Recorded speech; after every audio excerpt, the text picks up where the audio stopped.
Good evening. You're listening live to the Xtreme Movie Show. I'm your host, Rob. Alongside me tonight, I have Professor Pixel, also from the Central Florida area, the young 20-something that's going to tell us about the sexual themes involved in tonight's movie from 1987, Gore.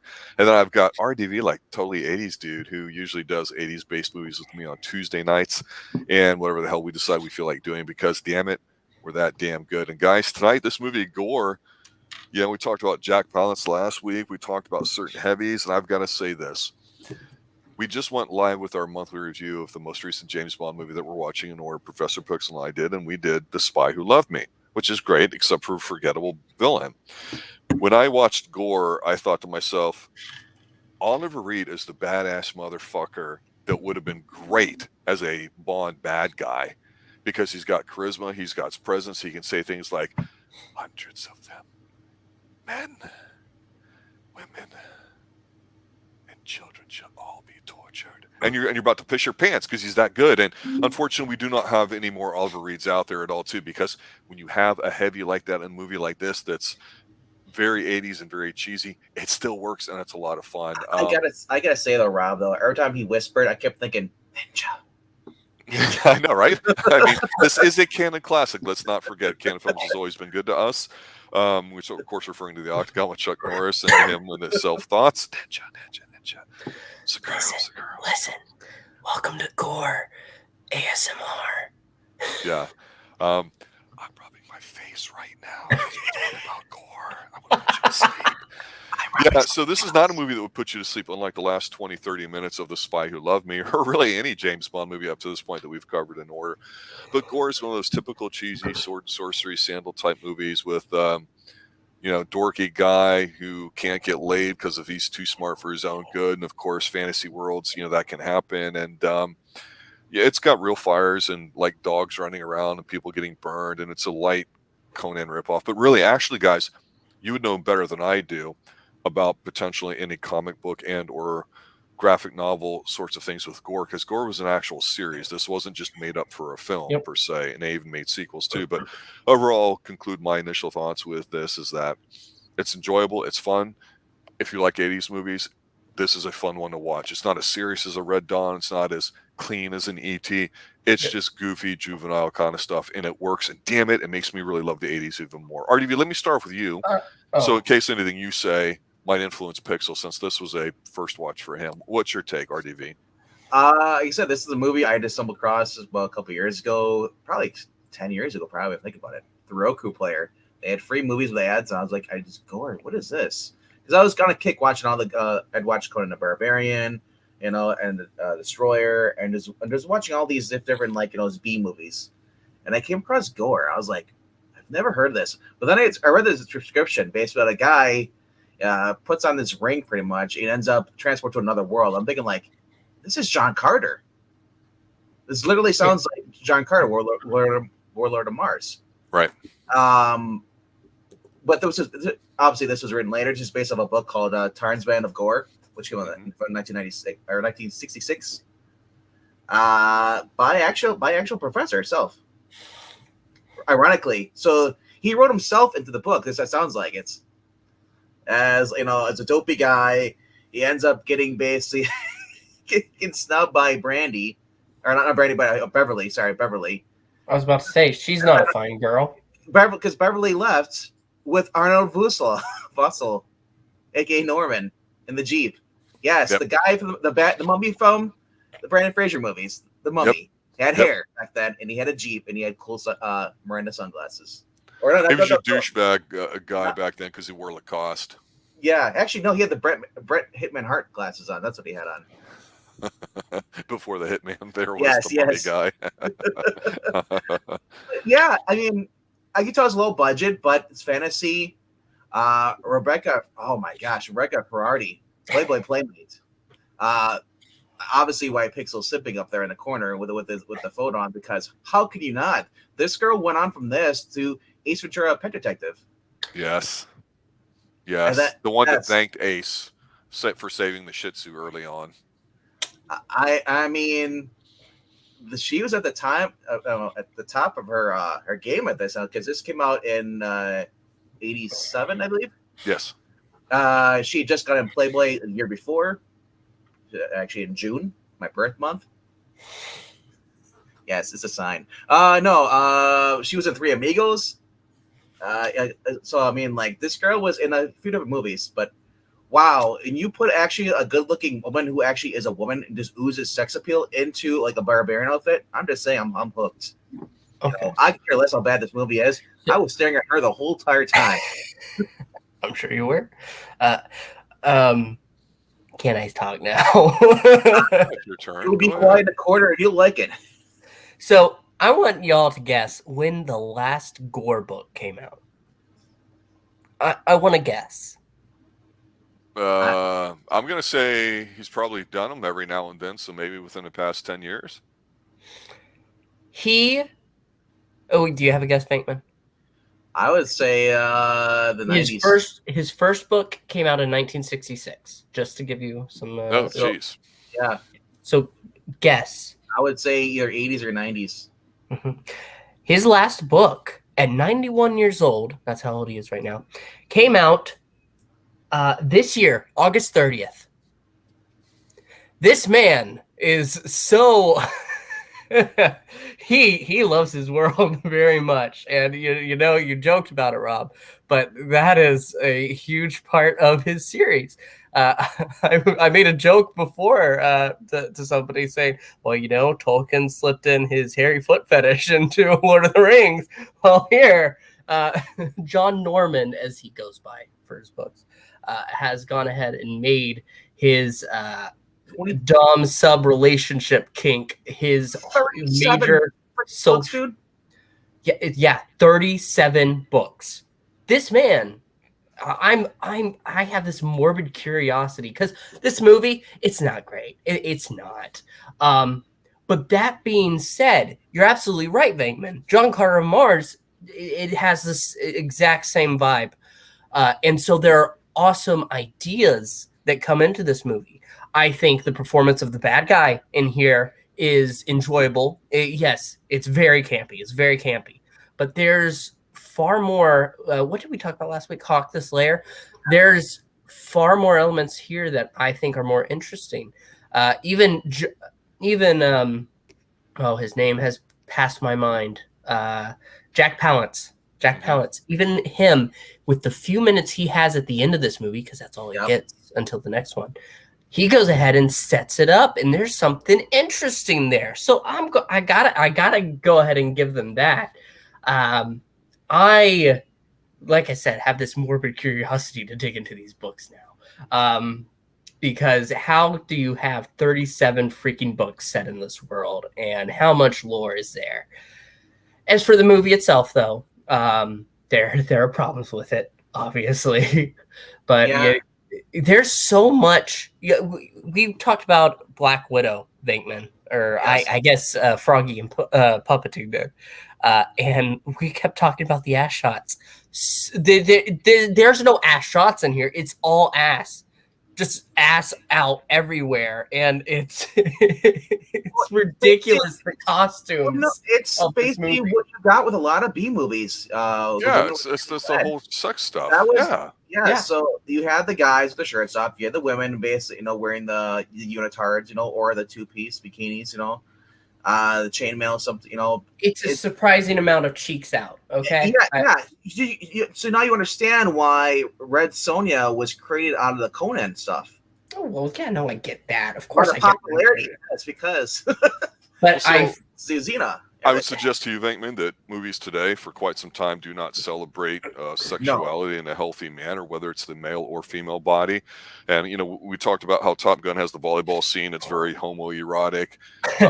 Well, I mean, that was considered that way, too. I mean, the last sexual movie that people really seem to go crazy about was American Psycho, thinking it was a very homoerotic, gay kind of movie, and it's like, no, the movie's a comedy. He's not a serial killer. It's not a serial killer movie. It's a comedy, and the woman directed it, so it's got different sensibility to it. These movies here, these women are supposed to be skimpy. They're supposed to be these kinds of things. Yes, you're going to see boobs. You're going to see butts. That's a part of what it is. It's not. And there was an element in the 80s of, the flip side of the coin. There was the stuffy goody two shoes who need to learn how to be, an adult by having sex. And then there was the other flip side to it in slasher movies where, well, if you had sex, you would die. I mean, so sex is treated very weird in movies, but in Sword and Sorcery, if you don't have the violence and the sex appeal and all that, then you just are relying on nothing more than gore. Well, here's what I'm thinking with this movie. Like I said, a lot of interesting ideas behind it. With the sexual themes going ahead and just fueling the entire world, I can see why it was controversial. Definitely. If you read on Wikipedia, they takes a link to it. He's not like an actual author. His novels, apparently, a lot of people were uptight about it because of the fact that it's dominant women, submissive women with positions of slavery, and they even mentioned that how Edgar Rice Burroughs' style of fiction was the first books, but the later volumes degenerate into extremely sexist, sadomasochist pornography involving the ritual humiliation of women. Oh my gosh! It sounds like it was written by a woman. Okay, but you gotta admit it's a little with the not at all. You have to treat me like a slave. It's a little bit much, but it's not. I'm not saying that it's bad just straight from that. No, I think this movie is just weak in its delivery. I think that there's elements, like I said, the ideas behind it. They fuel it fine, but it's the delivery, and that's not even the Playboy bunny that I have in the picture right here. She's not. I don't think she's a problem with it at all. I think it actually goes into the side. Every other side character, they have this way of acting which is not campy enough, because it's not like Hawk the Slayer where everyone was acting ultimately ridiculous and you can just go ahead and say ha ha. No, at some points you're just rolling your eyes at this. I'm not. I might miss something. Like I get it. Well, it was you had it actually showed basically what it'd be like, back in the day, even with the romance.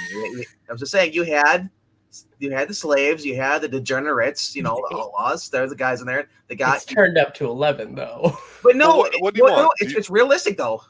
Do you want slaves that have perfect white teeth that are physically good looking and buff? That's not realistic. I want people that are looking like they're about to keel over in the sun that they're filming it because they needed a tax break, so they went to Mexico or somewhere in Europe. You know what I'm saying? What I'm talking about. I'm talking about the actors themselves. I think Telena's brother, I'm pretty sure that's her brother, his acting is atrocious. I just don't get a lot of good performances here. Jack Palance, yeah. You're not supposed to. I don't want to say it's atrocious. As I say, he's an annoying character. He's just written that way. Okay. Well, yeah. Look, Oliver Reed, I'm telling you, and I say this with all seriousness, and I know we're talking about gore. Oliver Reed is one of the better actors that's existed. Guy's phenomenal. I mean, he really is.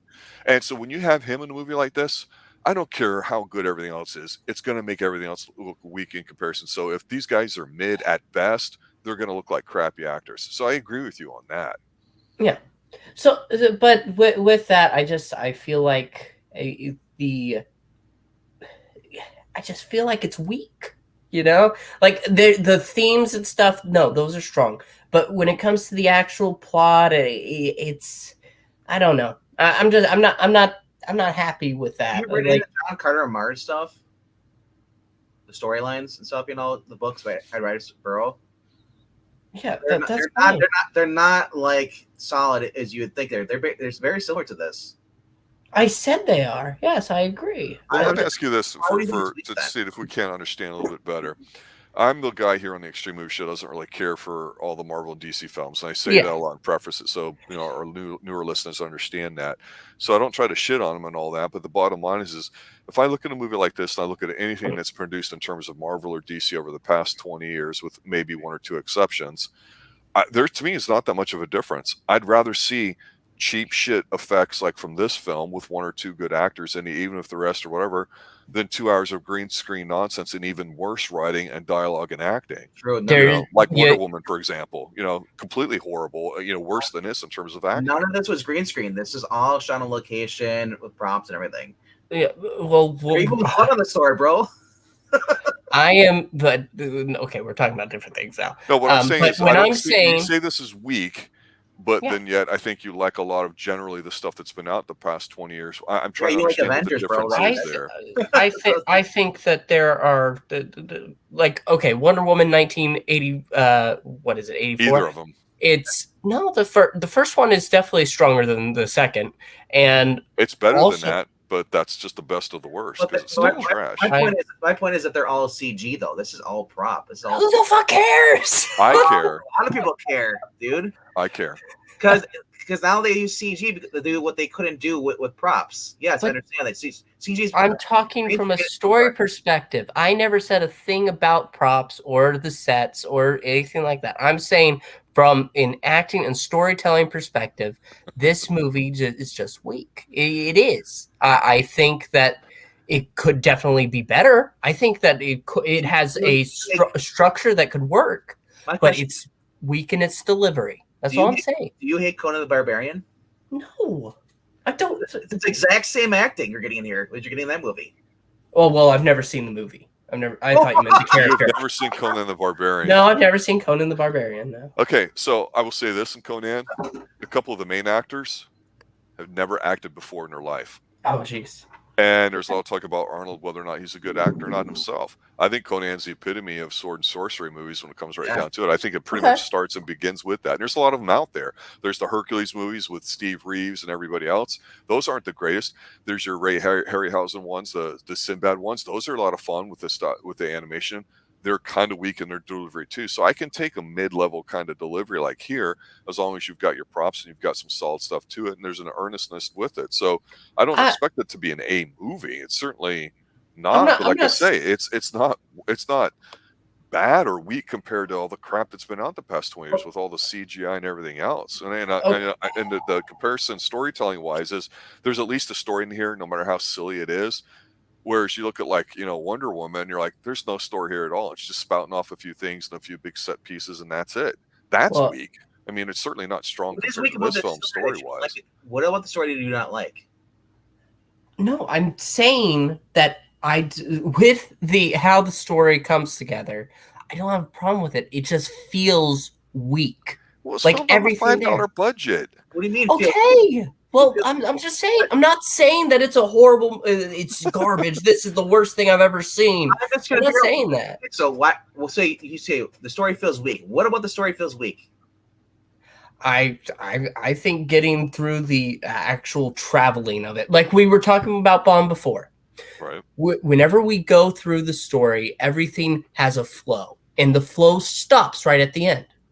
I think that the flow it takes major dips suddenly, and it's jagged almost. It's not the worst movie I've ever seen. I don't think it's a particularly good movie, but I was able to enjoy it enough that I wasn't offended. It wasn't like High Kick Girl. Jeez.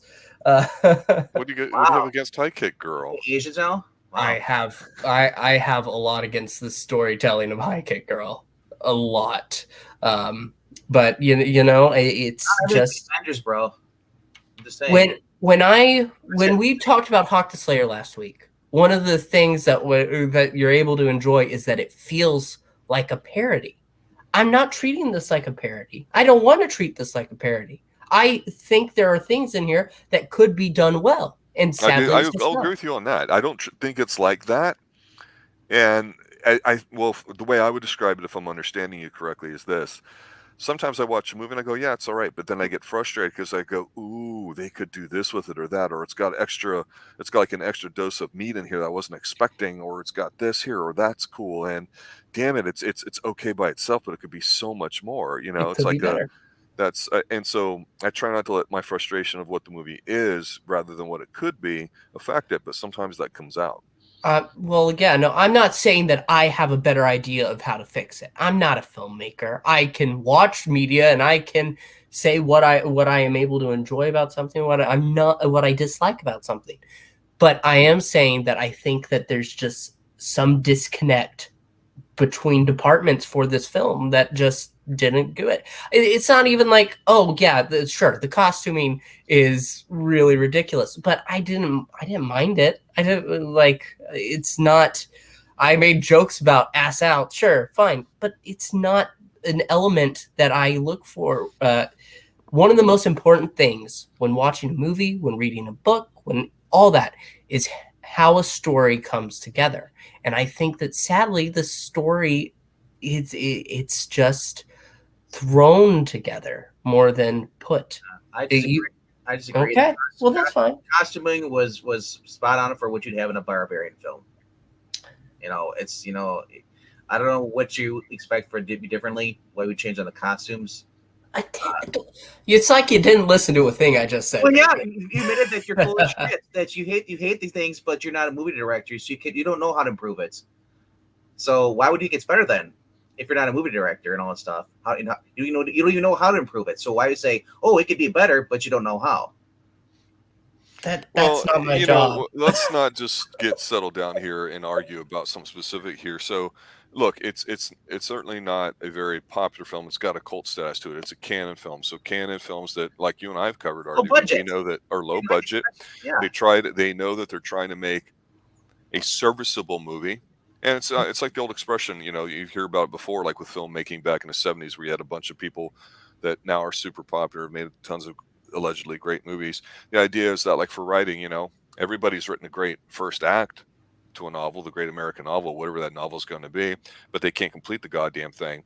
It's because they don't have an end and they don't have a middle that services it. So yeah, the craft of storytelling is important, but I think in films it's mostly visual rather than talking.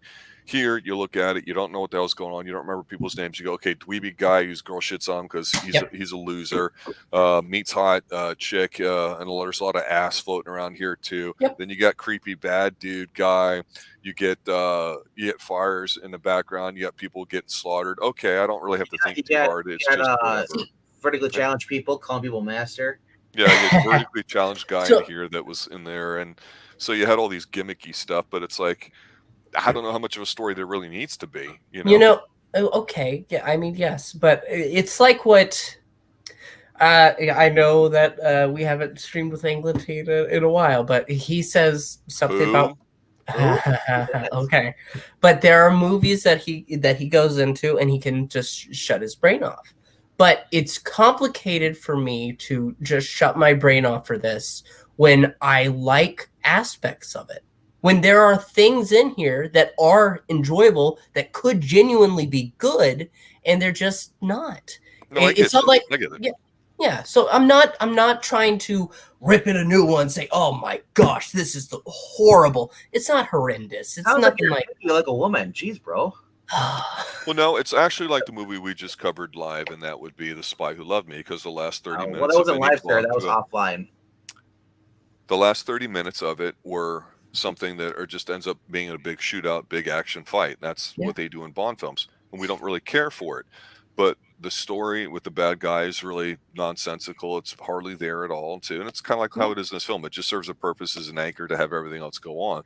So for this movie, I'm going, I don't care what the story is. I want to see bodies getting hacked up. I want to see fights. You know what? It's an 80s movie. So I know I expect two things out of it. If it doesn't have it, I'm going to be pissed. One, it's montages. And two, it's good music. Because RDV, let's be honest, so it's actually pretty good music, surprisingly so.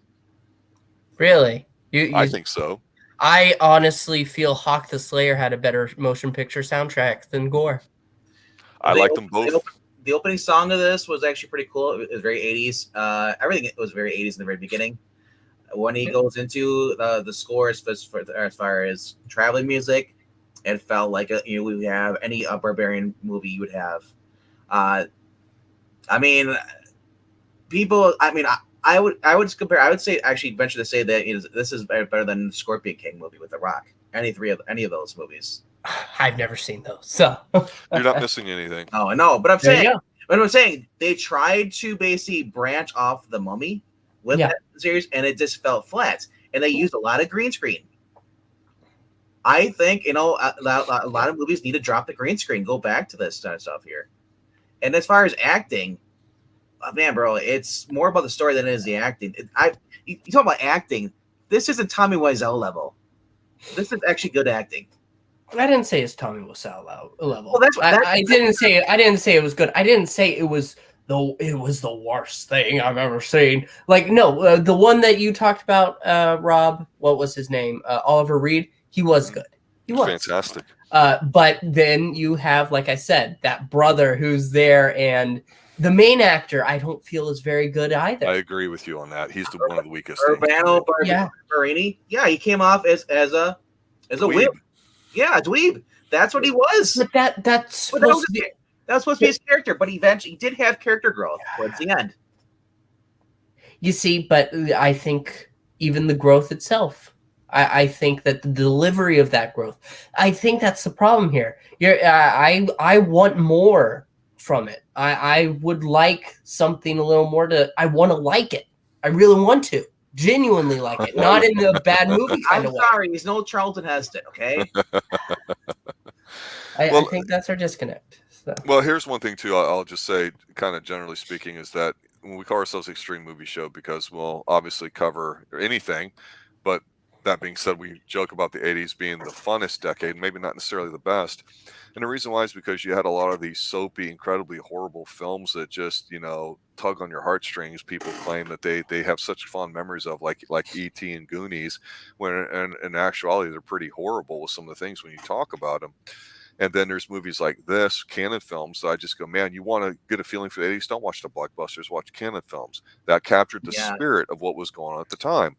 And one thing that does not exist today are legitimately bad movies. And ever since the mid to late 90s, when you had the Blair Witch Project and you had some other independent stuff, everything, Clerks comes to mind.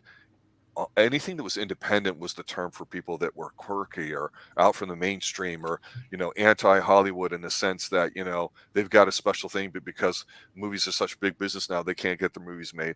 That's bullshit. Everybody wants to make money in movies. They don't want to lose money. So the question is, how do you do it? Well, you slap together a story, you get some people, and to be able to pull Jack Palance and Oliver Reed in a fucking movie, are you kidding me? Take my money right now. I don't care if they're reading the phone book. They're that friggin' talented. I mean, in all honesty, it's insane. So, Rob, I'll venture to say that I like this better than Flash Gordon.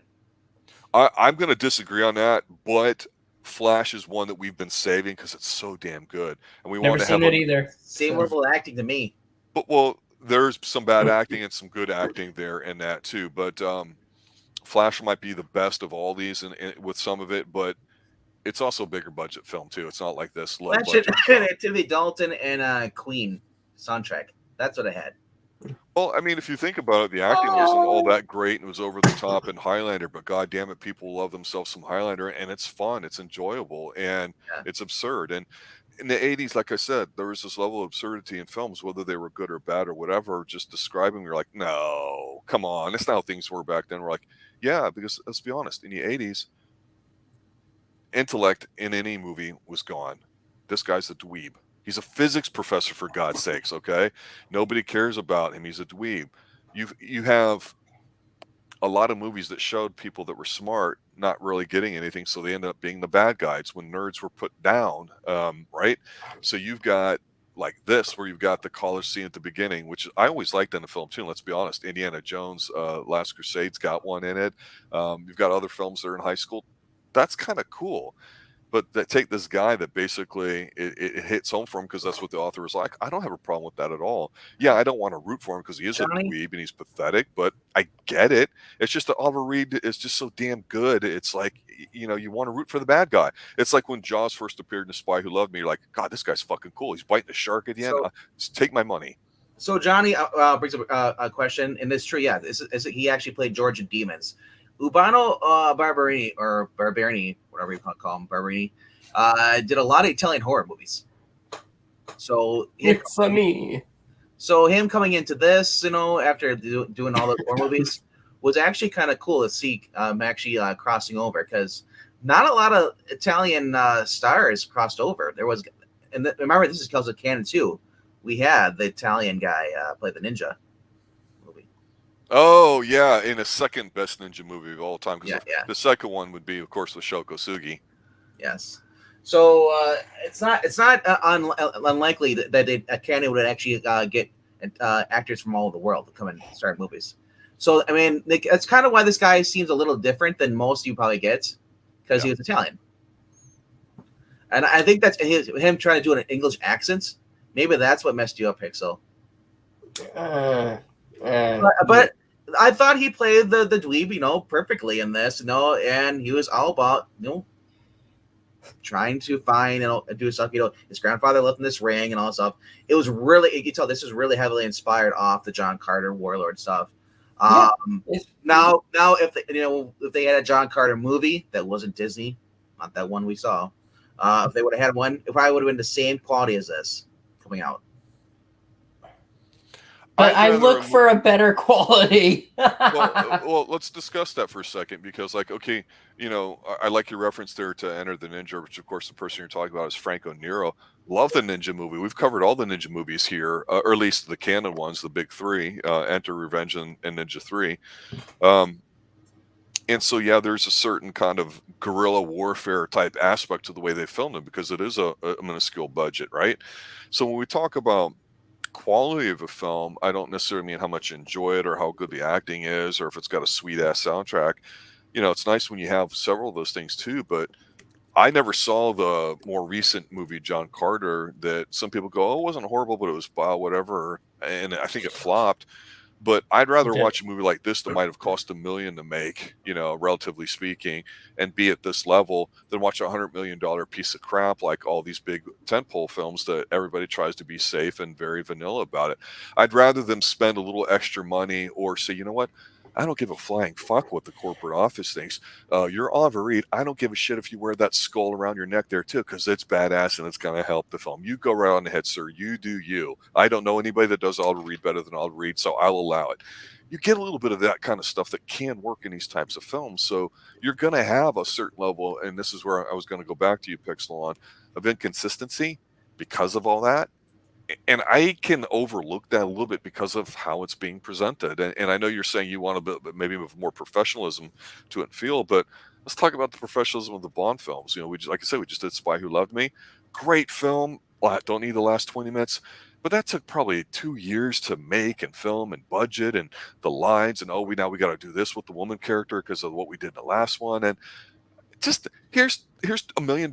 You guys go. You got 1 month. Go make me a Sword and Sandals movie. Just make sure it has lots of blood, boobs, guts, and fires, and a really good bad guy. And just give me something. I don't give a shit what it is. I'd rather watch a whole ton of those myself. What do you guys think?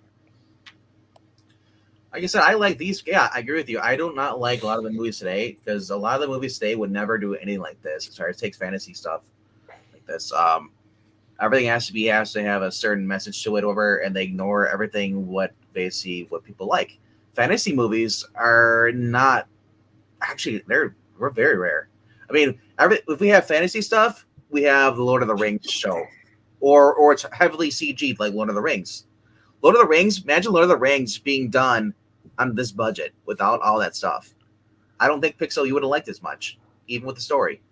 I agree. I mean, I mean, maybe because when you have something that is genuinely has genuine ideas, just like BJF is saying about John Carter, it's not uninspired. This isn't uninspired. There's definitely things that would definitely work, but it's just the delivery isn't what I want. Like, I want to genuinely like this. I don't want to like this because, oh, look, it's a movie that's not all that great. No. Like, even with Bond, we can talk about how, yes, there are parts of it that are just not good. They aren't. And we could shrug it off because we had about an hour and 15 minutes of great stuff with our main character, with the themes that they're trying to incorporate. It's okay. It's forgivable to forgive. It's forgivable to have that last part because we know what we like from it. But here, what I like is sadly just drowned. And when it's drowned out to this degree, it's hard for me to say that, oh yeah, this was good. No, Did- it wasn't. It was you want- It was drawn with too many TNA, Rob. That's why I didn't like it. We haven't even really gotten into the boobies part of the 80s with Canadian sex romps or even European ones that have been around Yes. for 20, 30 years and different, ones of all types where it's just, uh-oh, my car broke down and this beautiful lady over here is willing to give me a ride, but she has to drop her husband off first. And then it sounds like softcore porn or whatever, but there's an element of we're going to make movies that just have a sexual aspect to them that's lighthearted and whatever, because that's what people were getting into in the 60s and 70s as terms of free love. You only had this facade of the wholesome family unit in the 80s because it was like the last time that really seemed to happen. Yet now in today's world, you don't even have sex comedies. You don't even have Yeah. anything like that that's kind of dobu sword sandals. Everything's just very boring and sanitized today in Yeah, films. I would compare this to being as the Road Warrior. You get the same type of acting, same kind of scenery, same storytelling. Like I said, I had no problem with this. I thought it was pretty good. There's scenes here they're walking in the desert, and the guy walks into a basically quicksand or a sinkhole. They have to pull him out. I wanted him to die just so bad. That would have made the movie like 10 times better if he had died right then and there, going for his sword because he's like, "Oh no, my sword!" But I mean, fallen in and died. There's funny parts in this movie. There's a part where they're trying to sneak into the mountain thing, the base over, and the guard sees it, walks over. Oh, I saw something over. They basically like kill the guy, knock him out, and then he puts the helmet on. Oh, it's all fine. He's like, okay. I'm thinking like this is like Monty Python right here. It's like the guy just pops up out of nowhere, waves. It's like, I was just saying, this is a barbarian world. I mean, I pretty much assume a lot of people are not that intelligent. A lot of them are just goons. Goons is a good word because that's the whole problem with fantasy. Now that we're talking a little bit about how that is, it's pretty much dead by this point. Even silly stuff like Conan was tremendous, but that was the exception to the rule. But fantasy and really even hardcore science fiction at this point had died out, and Star Wars is not science fiction for you No, people it's not. that want to claim it is. But the point is a lot of these other bigger films is what Hollywood really wanted to go to. And let's be frank, unless you're honestly a hardcore fan or you don't spend a lot of money making the movie, you're not going to have a big enough of a client base of people to see it that's going to want to check out a movie that's like this. It's basically very base level, if you will. It's not really supposed to be about a story. It's an excuse to have one so you could have slaves and slave women and men and bad guys and those types of things. And right now, if we get a movie like The Northman or something, it's Viking stuff or whatever, because Vikings are so hot right now, then people want to think that's great. But again, it's not the hardcore stuff like this. And British movies had a certain sense of adventure with them to it. They would go back and do some stuff, but you almost have to get into the hardcore Italian and European non-mainstream horror films of the different types that are out there, whether they're serial killers or whether they're occult or whether they're sexual abuse ones types and all that. I'm not trying to be too vulgar here, but only then do you get some of that really disgusting thing. And it's so hard with fantasy movies to not make them for kids. And so that's why I think one of the reasons why people went apeshit with Peter Jackson was because, he definitely had a vision of Tolkien, didn't want to shit on the way things were done, like you would argue today's version it does. I think there's no question in that, really. Certainly the fans aren't getting treated well with it. So fantasy, you got to make it for kids. Even if you can have smart themes and all that to it, fantasy movies, by and large, aren't made for people to watch intelligently. And I don't mean that negatively for the person watching or people making. That's just how it is. There's just no money in it. Nobody wants to see a smart science fiction movie. They don't. I mean, if you want to get into, it depends on how far you lean into the idea of fantasy, because technically Game of Thrones and House of the Dragon, those are medieval fantasy movies. Or sorry, shows. Those are television shows. Okay. Those are episodic. So to me, those are soap operas. That's a different format. Okay, that's fair. No, that's fair. But so in that way, something can still be more successful and have genuinely good storytelling behind it. You say Game of Thrones has good storytelling behind it. For Everybody changes. for Every other episode, somebody changes, and you see both sides of who they are and all that. They really jumped the shark too. About 6 episodes in, roughly or so, out of It's that like 10 episodes. no. There are seasons, good seasons of Game of Thrones. It only falls apart at a certain point, but I'm not going to go into that. But Are I'm you saying saying it's like Cobra Kai? They switch sides every episode. no. Yeah. No. But I feel like I want more out of this. I feel like it could genuinely be like better. It could genuinely be better. So for you, that's what's frustrating. I think next Sunday should be Caged Fury with Eric Estrada, James Hong. You have to look that up. The 1990 version of Caged Fury. Yes, all female prison. There you go. Caged. Yeah, there's these B-level films of prison films with chicks in them and all So sorts of other stuff. I mean, there really was, and we haven't even talked about stuff that was going on in the 80s that nobody watched, because you take a look at John Carpenter, unless it was a mainstream fun thing, fantasy-wise, like Big Trouble in Little China, let's say, people thought his movie sucked. And now people are like, oh, they're really, really, really, really good, because they go, well, they are a good film, but they just didn't fit the narrative at the time. Well, how about this for next Sunday? Since Pixel hasn't seen the movie, Conan the Barbarian. Sure, I'm good with that. And then I will say this, Conan, I will say this, I think Conan's pretty much one of the best of the movies, in the 80s of that year that it came out, 81 or 82, whatever it was. 82. I think that's what actually made the comic book from Marvel actually better, because the movie was such great. And, being a big Arnold fan growing up, and we've done a lot of Arnold films here, Chuck Norris, all the 80s action guys, Conan is one of the best of the best. Its second film flopped hard, big time. But the first one, tremendous. Well, it's the standard bearer, I think, in Pixel. Since you've never seen it, part of our job here on Xtreme Movie Shows to kind of give our opinions, because we do have a younger audience sometimes that really doesn't know about these movies, and I think they're interested in it. Why? Because a lot of what's out there today sucks, or they go, it can't be all the same, and it's not. So yeah, you're going to have your B and C level type films, and I still think this movie's a canon classic. So those are my final thoughts. Definitely a must watch. Gore, put it on your list. You know what we're talking about. Going into this, knowing it's a canon film, really opened up my eyes, because I'm used to this with a lot of the Chuck Norris movies. Yeah. You're getting the same kind of quality acting in this, except that, and I said it's a barbarian movie. You're not going to expect to be like, oh my gosh, that was amazing. Did you see that? It's like, no, it's you're basically getting your 80s, people scantily clad, people being killed, people getting chopped their heads off. More so, but this movie though was kind of tame as far as the violence. So absolutely, there's not a lot of gore in Gore. If they would have upped the because I think it was based off the 66 novel, so I don't know if the 66 novel actually had a lot of decapitation or something. Probably does. And then low budget, they could only afford so much fake blood to put on the swords. They only did like one scene with major fake blood, so it probably cost $100 just for like an ounce or bag.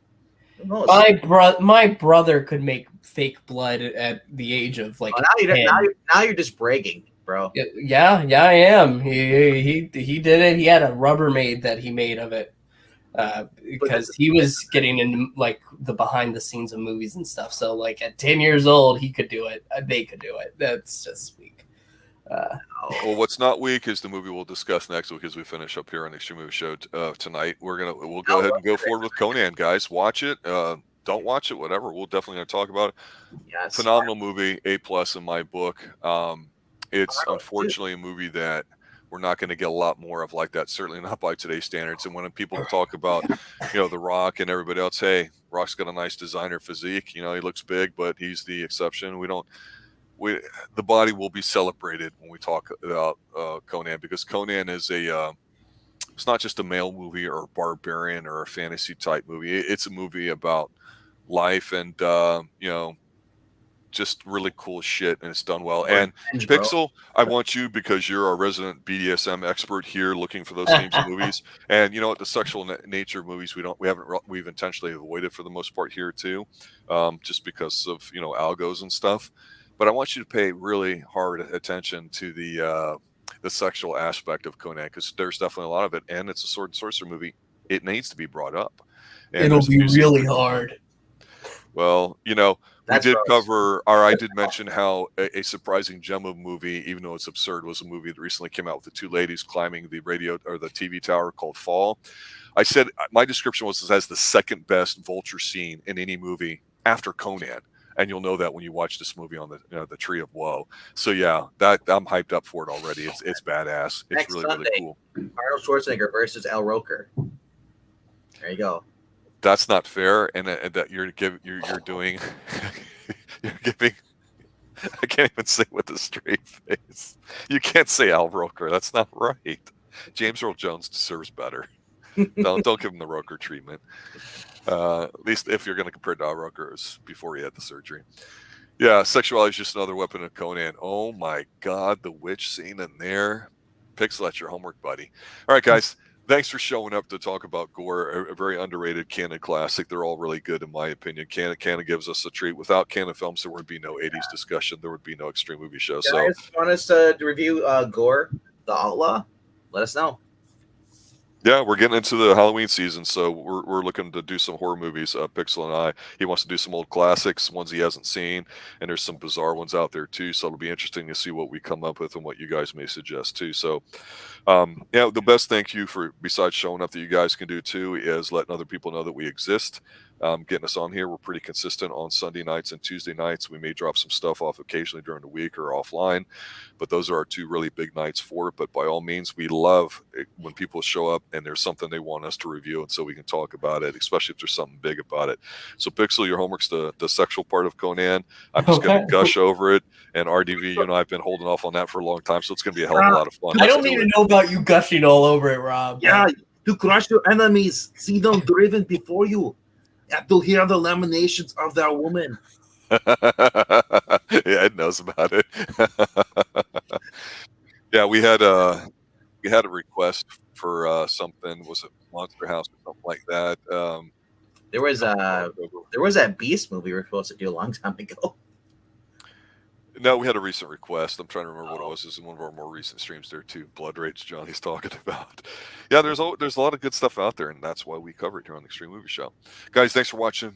Thanks for listening. As always, have a good night. Remember, stay extreme. Gore!